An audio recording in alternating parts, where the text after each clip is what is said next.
Why is the CCP shifting from rejecting to embracing the Thucydides trap? Commentary. On May 14th, during Donald Trump's visit to China, Xi Jinping, in his opening remarks at the summit in Beijing, said, "The world has reached a new crossroads. Whether China and the US can overcome the Thucydides trap is a question of history, a question of the world, and a question of the people." This was the first time she publicly and directly addressed the US president at a summit, a level significantly different from previous closed-door meetings or general speeches. This statement contrasts sharply with Xi's 2015 Seattle speech, in which he denied that the Thucydides trap existed. Previously, both Chinese officials and academia generally opposed such a metaphor. Now, however, they actively embrace it, even using it to warn the US against misjudging China's strength. Why has the Chinese Communist Party undergone this shift in attitude? What are the underlying motivations? Why did the CCP's overestimation of its economic and military strength ultimately lead to strategic misjudgment and failure? The Thucydides trap originates from the ancient Greek historian Thucydides' analysis in his History of the Peloponnesian War of the fears in Sparta caused by the rise of Athens. The real cause that made war inevitable was the growth of Athenian power and the fear that this growth aroused in Sparta. Harvard scholar Graham Allison systematized this concept in his 2017 book, Destined for War, analyzing 16 cases of emerging powers challenging existing hegemons over the past 500 years, 12 of which ended in war. In the new context of U.S.-China confrontation, the United States is likened to Sparta, while China is seen as Athens. Allison emphasizes that conflict between the United States and China is not inevitable, but structural pressures such as fear, honor, and interests can easily cause U.S.-China relations to spiral out of control due to triggers such as Taiwan and the South China Sea. The CCP initially rejected this theoretical framework, arguing that it ignored factors such as globalization, nuclear deterrence, and the interdependence of the US and Chinese economies. However, the CCP now embraces this theory, demonstrating its confidence that it can overcome the United States or force it to accept this new paradigm shift. Between 2013 and 2017, the CCP officially downplayed or denied the Thucydides trap. In a 2015 speech in Seattle, she explicitly stated that there is no such thing as a Thucydides trap, emphasizing that strategic miscalculations lead to creating one's own trap. Former Chinese ambassadors to the United States, such as Cui Tiankai and Qin Gong, have also stated that China is not Athens and the United States is not Sparta, advocating for a new type of great power relations that replaces zero-sum games with win-win outcomes. Chinese academics criticize this as a new version of the Western China threat theory, arguing that it violates China's cultural tradition of harmony without uniformity and ignores the intertwined interests in a globalized world.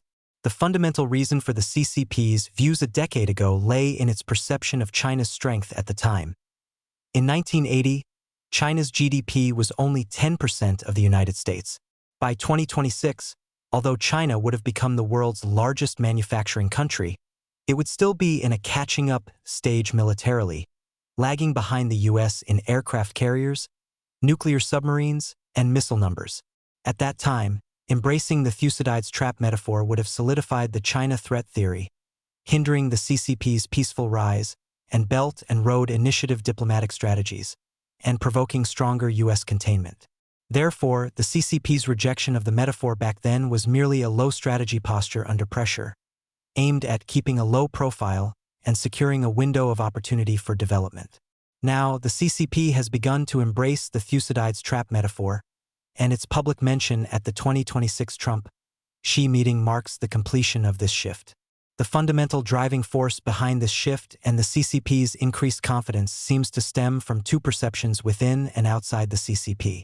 First, economic strength is approaching that of the United States.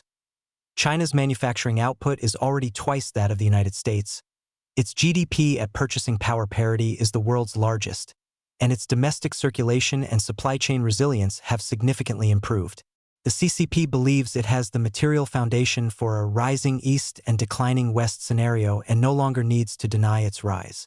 Second, new advantages in the military field.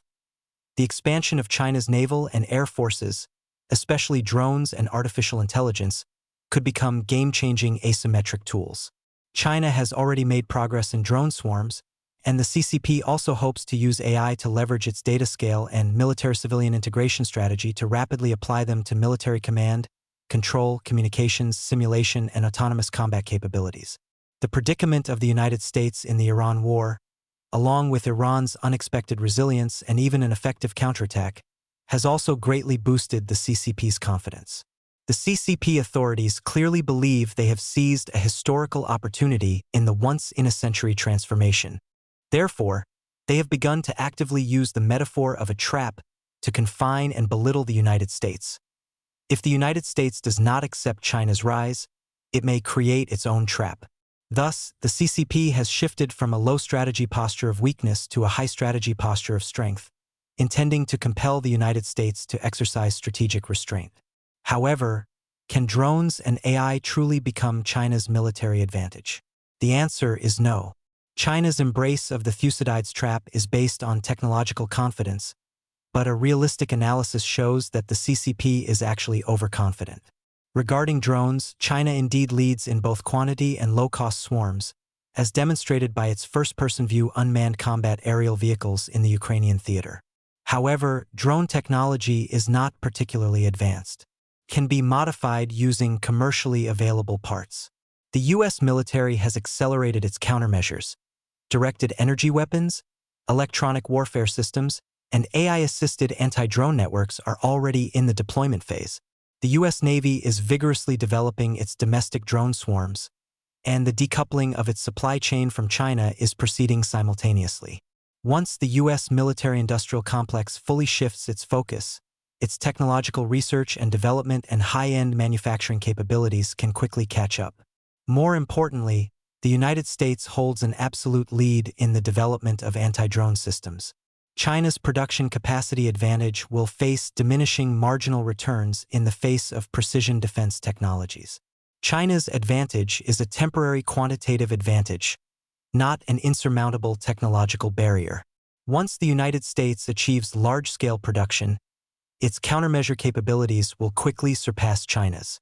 In the realm of AI, it is the key battlefield that will determine the nature of future military confrontations. AI will reshape command, reconnaissance, strike, and logistics, compressing the ODA loop time to the second level. In this field, the United States holds a significant advantage. A cutting-edge computing power and models. U.S. export controls limit China's advanced AI chip production to only 3% of the global total, while top-tier U.S. chips are 5 times more powerful than Chinese ones. U.S. hyperscalers' AI capital expenditure in 2026 is projected to reach $650 billion, far exceeding that of comparable Chinese companies.